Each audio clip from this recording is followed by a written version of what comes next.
These are my audience members. Audience members say hello. Hi. I have two normal human beings, as you can see here, and then we have my beloved cat here that's going to be playing the part of the third person. So, here we go. The great Stevie Wonder once said, "Music is a world within itself with a language we all understand." And to be honest, this has to be probably one of the most truthful statements I've ever heard in my entire life. Music, as a lot of people may not know, is, again, a world in of itself, because there's this whole mode of communication that people have with each other. Oftentimes people would just listen to music, you're driving down the interstate, you're cranking music, you got music going while you're singing in the shower, whatever you're doing, But honestly, music is so much more than that. Typically when a composer makes a piece of music, they're trying to convey some sort of emotion to that other person. So in a way, it's a lot like a one-on-one conversation with two different people, but there's no words being spoken at all. The purpose of this is to demonstrate how to get a good sound and a very strong sound out of the saxophone if you're just starting out. There's a lot of elements that go with this. The first one being putting the instrument together correctly seems pretty important. And then we have a specific mouth shape that you have to play before you even blow any air into the instrument. That's also called embouchure, but we'll talk about that later. And then finally, breath support, really good breath support, so breathing from the diaphragm and having a controlled center of air there. I have been a musician for roughly 9 years now. I started in middle school, and I've always been playing my solo instrument, the alto saxophone. I've been in several different ensembles, whether it's concert band, you got marching band, you got symphonic wind orchestra, and I'm also in the jazz band as well. Sometimes we even play for the basketball games as well. So needless to say, I have my fair share of music knowledge. Next, there's going to be some terms that I go over in this speech that I just want you guys to be aware of. So one of those, like I was saying, is embouchure, which is just a fancy way of saying that there needs to be a certain set shape, and it involves a lot with the lips, like the up and bottom lip, as well as the teeth and where they go on the instrument. So, and then also I said good breath support. Well, what does that mean? Well, again, you're breathing really deep from the diaphragm. You're not taking a super shallow breath, because if you do that, then the sound will be affected by that. So again, the first thing I'm going to be going over is how to put the instrument together. Second, we're going to be talking about the shape of the mouth. Third and final, we're going to be talking about breath support. So let's get down to the meat and potatoes of this speech, shall we? So, as I said, the first thing that we're going to be talking about is how to put the instrument together correctly. So, luckily, as I said, I'm a musician, so I have a saxophone. So, the first thing that you're going to want to locate here is obviously the main body of the saxophone. Now, this is something that we're not going to be discussing in the speech, but I'm just going to go ahead and take that out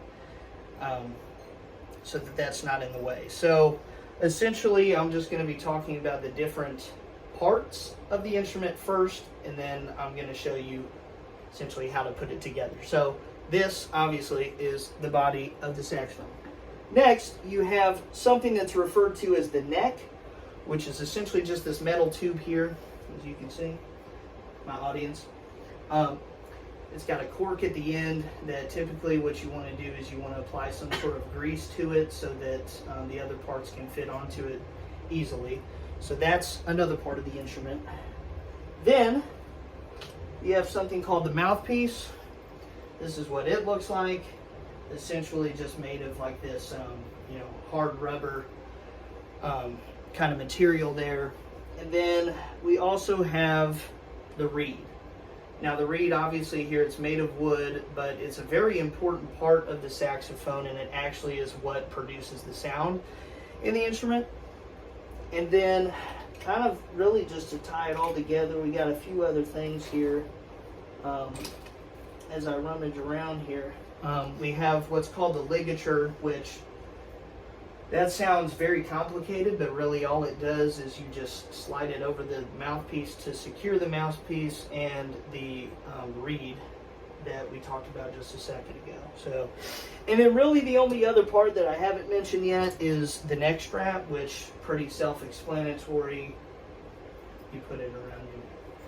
And it also supports you because the saxophone, believe it or not, may not look like it. It's kind of a heavy instrument.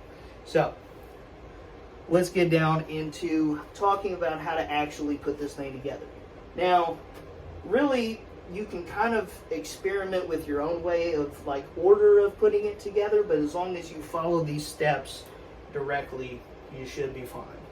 So, I got my mouthpiece here, and I got the reed.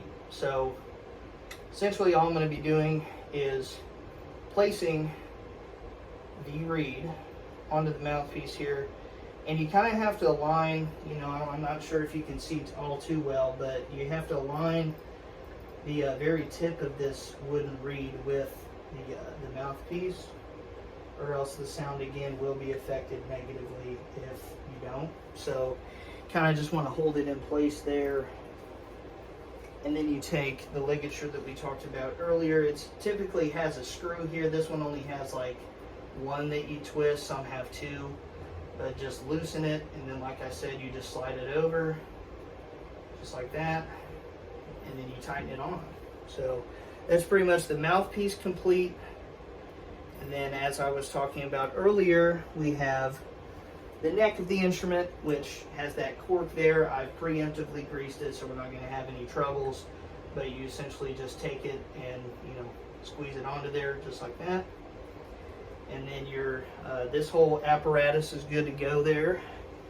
And then finally, I end with the body of my saxophone. Like I said, you can experiment with other ways, but you have yet another screw. Saxophones really love screws, I guess. I don't know. But you want to kind of unscrew it a little bit, and then you just take that bottom part and slide it into the body of the saxophone, and then you retighten the screw so that it's not wiggling around all over the place. And then finally, I have my neck strap on, so all I have to do is, as you can see, there's this metal loop on the instrument. You just want to hook it onto there, tighten this up,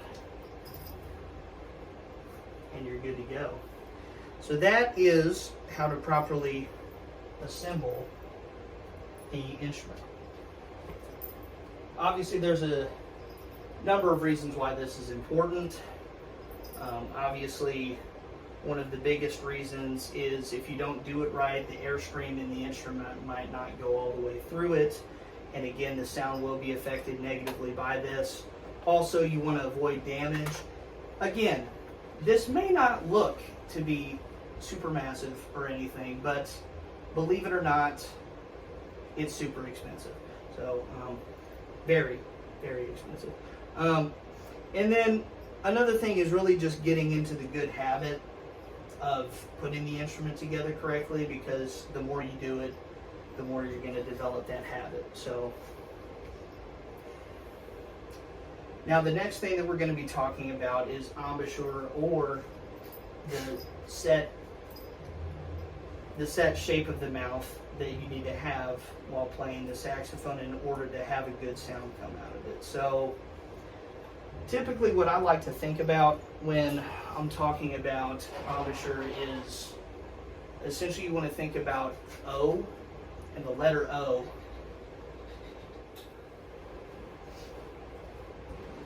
So essentially, when I think about good embouchure and what a good mouth shape looks like when you're going to play the instrument, play the saxophone, essentially what I like to think about is what the shape of your mouth is like when you say O, essentially.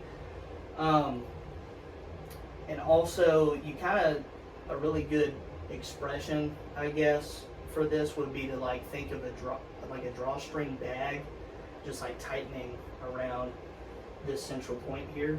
So, and you want to make sure those corners are sealed in your mouth, or else you're going to get a lot of air leaking out, and that's also going to affect the sound. There's plenty of reasons why embouchure is important in this case, and a lot of it has to do with the sound. Good sound obviously comes with good embouchure. You can't just walk up to the instrument, blow air through it, because it's not going to be a very constant stream of air or a very focused stream of air. It's just going to kind of be all over the place. And if you play it without the good set embouchure that we talk about, it's going to be kind of frustrating. I know this personally because I did it a lot in middle school and even in high school. So it can be kind of frustrating at times. It's a really good building block for tone in case, you decide, hey, maybe I do want to pick up the saxophone, or hey, maybe I do want to pick up another instrument. It's one of those essential building blocks that you always come back to in order to build off of it and become better and better.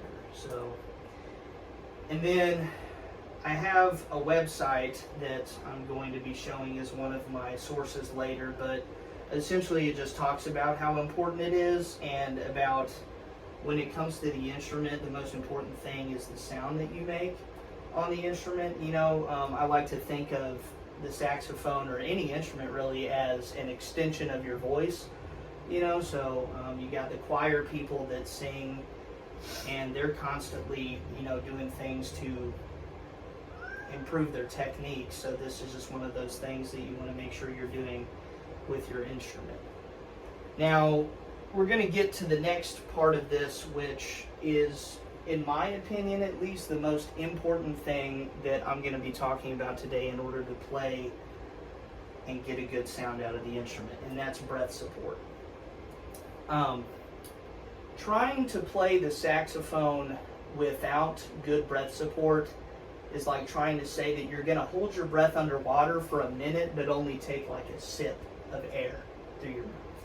It's quite impossible, and it's going to be very daunting if you don't provide the right breath support to the instrument. So what does this mean? Like I've been talking about previously, it's a very deep breath from your diaphragm, and you're kind of using that O shape that we talked about with the embouchure to push this air all the way through this horn, because you do need to provide a decent amount of air for it to start up here and end up coming out of the bell of the instrument, because there is a good amount of room in between those 2 points.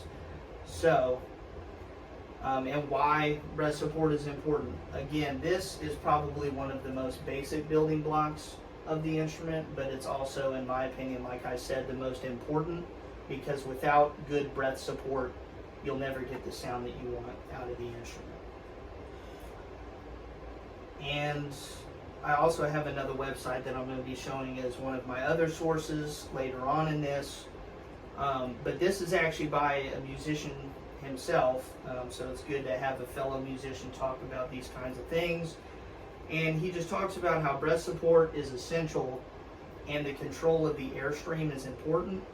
So, you don't want the airstream all over the place, because it's going to, essentially, you're going to end up with really bad tone, and like I was saying before, that can make you want to stop even trying to play the instrument.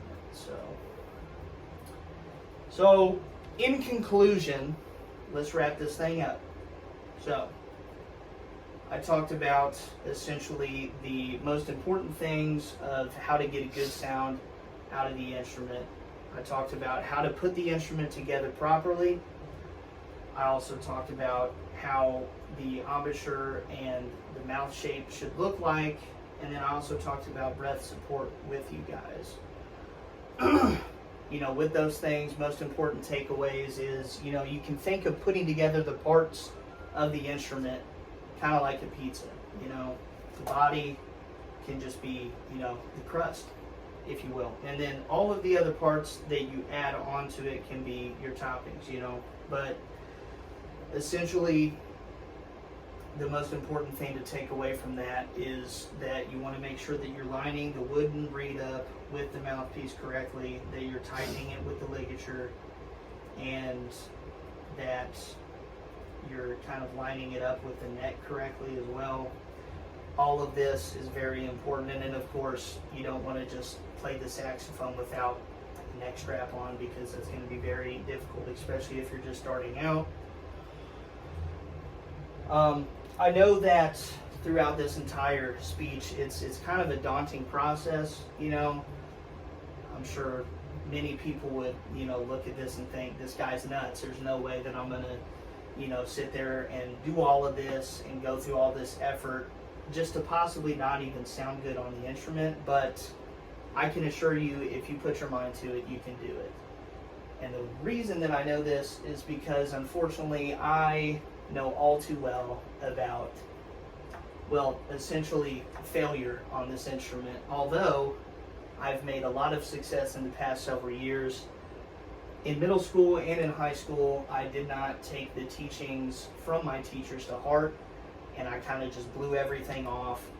And I didn't talk about a lot of the things that I talked with you guys today, and I didn't perform these things, the breath support and the embouchure and everything that we talked about. So essentially I was just throwing all of those teachings away and not really using any of that.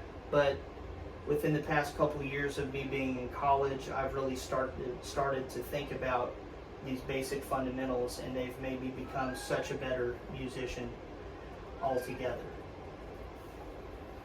So I'm going to leave you with this statement. Essentially, music is something that if we don't pay too much attention to it, like all things, it could go into extinction. I mean, it's kind of hard to think about because literally everybody listens to music, in their daily activities, but it's true. I mean, musicians are a dying breed, especially live performers. We're seeing the numbers dwindle instead of increase every year. And I think that's because it can be daunting at times, but music really is, as we were talking about before, its own unique conversation with one person to another, and I think that that's something that should be cherished. There's not a lot of things where you can portray whatever emotion it is you want to somebody without even speaking a singular word. And I just think that that's beautiful, and I think it adds color to our world, and without it, it would be very dull, and there wouldn't be a lot of expression. To be honest, the world would be pretty expressionless as well. So, like I said, the great Stevie Wonder once said, music is a world within itself with a language that we all understand. These are my sources, as you can see here. Thank you for your time.